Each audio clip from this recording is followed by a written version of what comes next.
proses naturalisasi yang sedang dilakukan terhadap Bang Jai ini. Bang Jai? Bang Jai, karena dia kan orang Jakarta. Orang Betawi? Orang Betawi. Dari mana dari Betawi? Dari ibunya. Bang Jai ini main di Venezia. Main di Venezia? Seri B-nya Italia. Seri B-nya Italia. Itu juga dia diincar oleh timnasnya Belanda, tapi dia lebih memilih untuk bergabung di Indonesia. Tapi yang cukup menarik adalah posisinya adalah di back. Back, padahal kita sudah ada berapa back. Jai Ijes itu mengatakan bahwa dia mengenal ada beberapa klub Indonesia di antara Bali United, kemudian juga mengenal Persija begitu. Ada kemungkinan nggak mereka Jai Ijes itu akan main di Indonesia, Bang? Sebenarnya itu kode ya.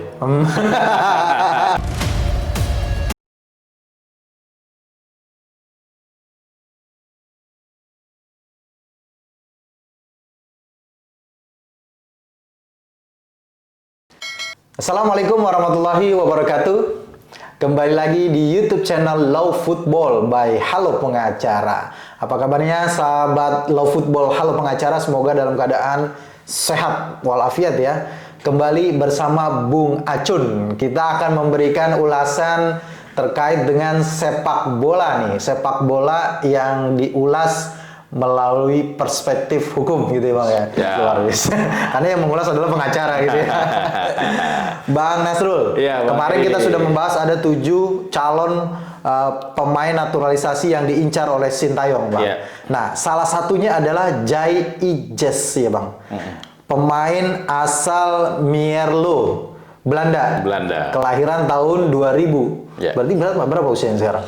23 ya. 23 tahun. Nah, pemain ini sekarang katanya sedang menjalani proses naturalisasi. Proses administrasinya sudah berjalan. Berarti sebentar lagi akan dinaturalisasi menjadi pemain Indonesia. Begitu kata Pak Erick Thohir, Ketua PSSI. Apa yang menarik dari Jai Ijes ini, Bang? Sehingga menjadi target naturalisasi, Bang? Iya, terima kasih Bang Heri ya. Ini mungkin istilah grade A. Oh, grade A nih.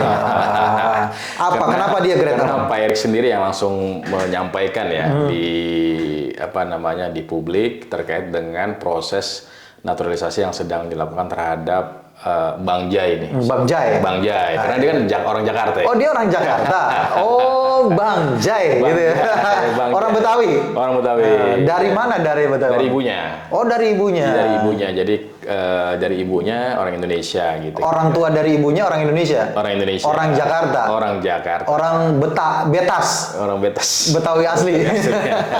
Jadi panggilnya Bang Jai. Bang Jai ya. Apa yang menarik dari Bang Jai kemudian disebut sebagai grade A, Bang? Karena beliau Bang Jai ini main di Venezia. Main di Venezia. Seri B-nya Italia. Seri B-nya Italia. Tapi yang cukup menarik adalah posisinya adalah di back ya. Back. Padahal kita sudah ada berapa back sebenarnya ya. Walaupun dia sebenarnya bisa juga di posisi midfielder ya. Midfielder. Gelandang bertahan begitu ya. Iya, betul. Jadi dia sudah main di Venezia untuk 4 tahun ke depan. 4 tahun ke depan. Sampai 2027 lah gitu ya. Jadi karena ada kaitannya dengan Indonesia ya, walaupun juga dia diincar oleh timnasnya Belanda, tapi dia lebih memilih untuk bergabung di Indonesia. Nah, menarik nih. Pemain yang diincar oleh tim sekelas Belanda, tapi milih Indonesia. Kenapa, Bang? Karena mungkin jam bermainnya bisa jadi lebih banyak ya. Maksudnya kemungkinan untuk lebih banyak dimainkan itu di Indonesia. Di Indonesia itu jauh lebih dibandingkan banyak. Di Belanda. Di Belanda ya. Walaupun tentunya juga agak ketat juga di back kita ya, di belakang ini kan udah ada berapa yang bergabung juga. Sudah kumpul banyak ya? Sudah kumpul banyak. Terutama pemain naturalisasi itu udah banyak. Udah ada berapa yang posisi di ada back Jordi Amat ya kan? Evan Bagot. Nggak tahu kalau Shane Patinama ini masuknya di back atau di tengah gitu ya? Iya, kayak gitu kira-kira. Jadi ini menarik ya. Artinya posisi-posisi yang memang ditentukan yang akan diambil atau yang dinaturalisasi ini memang posisi-posisi yang mungkin selama ini kita masih ada ruang kosong yang mudah ditembus oleh lawan, kira-kira begitu. Jadi back ini mungkin menjadi salah satu yang sentral kan ya. Kalau kita lihat kan juga ada berapa permasalahan, misalkan kayak ada berapa ruang-ruang kecil yang itu mungkin bisa dilalui oleh pihak lawan, sehingga mudah-mudahan dengan bergabungnya Bang Jai ini itu bisa ditutup gitu. Ini kan dikatakan bahwa Bang Jai ini sebenarnya pemain yang bukan sembarangan gitu ya. Iya. Di Venezia, Serie B Italia, sudah katanya sudah bermain 53 kali. Iya, mungkin sekitar itu sudah mencetak gol 3 dan assist 5 kalau tidak salah ya. Ya. Terus kemudian posisinya juga posisi yang back dan juga bisa jadi gelandang bertahan atau kalau sini sering kita mengartikannya dengan apa ya, menyebutnya dengan gelandang pengangkut air ya. Kayak Mas Haryono ya? Iya, Mas Haryono. Atau Gattuso kalau di AC Milan begitu ya. Dan kebetulan juga secara postur tinggi juga ideal. Berapa Bang tinggi? 190. Tinggi sekali ya. Ini berarti ini bisa jadi kalau back ini bisa menghalau kalau serangan-serangan ada dari atas ya. Lawannya kayak semisal Oliver Bierhoff ya bisa lah. Duel di udara gitu. Duel di udara ya. Atau Ronaldo misalkan mau nyundul ya masih bisa lah kita mengimbangi kira-kira. Bisa ya Mas. Bisa kira-kira. Nah ini kan jadi pertanyaan lagi Bang. Ini kan pasti kan pemain-pemain yang diincar menjadi naturalisasi ini adalah pemain yang diinginkan oleh pelatih dalam hal ini Sintayong begitu ya. Kenapa kemudian yang tidak menjadi prioritas itu adalah yang sebenarnya sekarang menjadi persoalan tim nasional adalah pemain depan, striker gitu Bang. Saya rasa untuk posisi striker ya sejauh ini kan memang kita sudah ada beberapa pemain di posisi striker ya. Dan saya rasa dari beberapa striker yang ada memang sudah ada siapa namanya? Yang pemain Ramadan Sananta. Ramadan Sananta kan saya rasa juga udah oke ya. Tinggal persoalannya adalah posisi back mungkin yang kurang atau masih perlu dilapis gitu ya. Dan ini menjadi PR besar sebenarnya. Walaupun juga kalau kita lihat di beberapa pertandingan yang sebelumnya gitu ya, berapa peluang-peluang tim nasional juga ketika di pertandingan itu juga banyak yang terbuang sia-sia. Kan terkait dengan masalah finishing. Mungkin karena terkait dengan masalah jam terbang juga bisa jadi itu kan. Jam bermain juga yang harus ditambah. Terus juga lawan yang mesti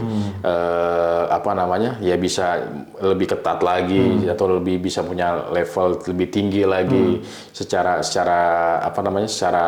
internasional, sehingga disitulah akan terjadi kompetitif yang cukup baik. Gitu. Iya kan kalau tidak salah Pak Erick Thohir mengatakan bahwa proses administrasi naturalisasi dari Jai Itches ini itu dalam rangka sebenarnya untuk menghadapi event internasional kan. Betul. Dalam hal ini yang paling dekat adalah awal tahun depan Piala Asia. Kemungkinan akan dimainkan dong berarti Jai Itches nih. Sangat besar untuk dimainkan. Tapi sebenarnya kan kalau kita bicara tentang klub-klub Eropa, saya nggak tahu ya, apakah jadwalnya itu bersesuaian juga dengan jadwal klub Eropa dengan Piala Asia. Sebagaimana kita ketahui juga klub Eropa. Sering berapa kali agenda Asia itu tidak sesuai, apalagi ASEAN ya. Gitu ya. Betul. Bahkan nggak diizinkan sama klub gitu ya. Ini mungkin perlu dipertimbangkan juga masalah kontrak mereka. Sepertinya kalau level Asia kayaknya itu masuk dalam agenda FIFA kayaknya. Masuk agenda FIFA. Yang sering bentrok ada yang ASEAN nih. Ya mudah-mudahan jadwalnya pasti jadwal sudah ditentukan ya. Artinya ketika klub sedang membutuhkan tenaga mereka untuk bertanding di kompetisi lokal mereka, sedangkan satu sisi tim nasional membutuhkan mereka untuk bertanding di tingkat internasional. Nah, ini kan suatu hal yang perlu diinikan. Iya, jangankan pemain internasional, pemain nasional aja juga pelatih klubnya banyak yang mengeluhkan karena pemainnya semuanya ditarik begitu karena memang jadwalnya tidak sesuai dengan jadwal pertandingan liga begitu. Karena setelah mereka bermain nggak lama mereka harus bermain di klub dengan kelelahan, jadi tidak optimal gitu. PSSI dalam hal ini kenapa terlalu menggebu-gebu untuk menaturalisasi pemain-pemain diaspora Bang? Sementara kalau sering mengatakan di Eropa di sana itu udah biasa. Pemain timnas itu diisi oleh pemain naturalisasi. Tapi yang saya lihat Bang, pemain naturalisasi yang ada di Eropa itu kebanyakan imigran Bang, yang datang ke negara. Betul. Ya, bukan negara yang mencari diaspora gitu, tapi imigran yang sudah lama menetap di suatu negara, dalam hal ini mungkin Prancis, misalkan Jerman, itu kemudian menjadi bagian dari tim menjadi kewarganegaraan negara tersebut Bang. Kalau Indonesia sepertinya kebalikannya, kita yang mencari diaspora yang ada di internasional gitu Bang. Iya, kan kalau kita lebih mengedepankan yang punya hubungan darah ya, kan gitu. Artinya memiliki hubungan darah itu dalam artian ada keturunan Indonesianya, apakah dari bapaknya atau dari ibunya, kan kira-kira begitu. Nah ini yang kita cari, karena apa? Dengan ada hubungan itu sehingga diharapkan ada jiwa nasionalisme yang terbangun, sehingga bukan hanya sekedar nasionalismenya tinggi ya, gitu. Tidak hanya sekedar bermain bola, tapi ada semangat berjuang untuk negara. Nah, itu yang sebenarnya yang sedang dicari. Artinya memang kalau bicara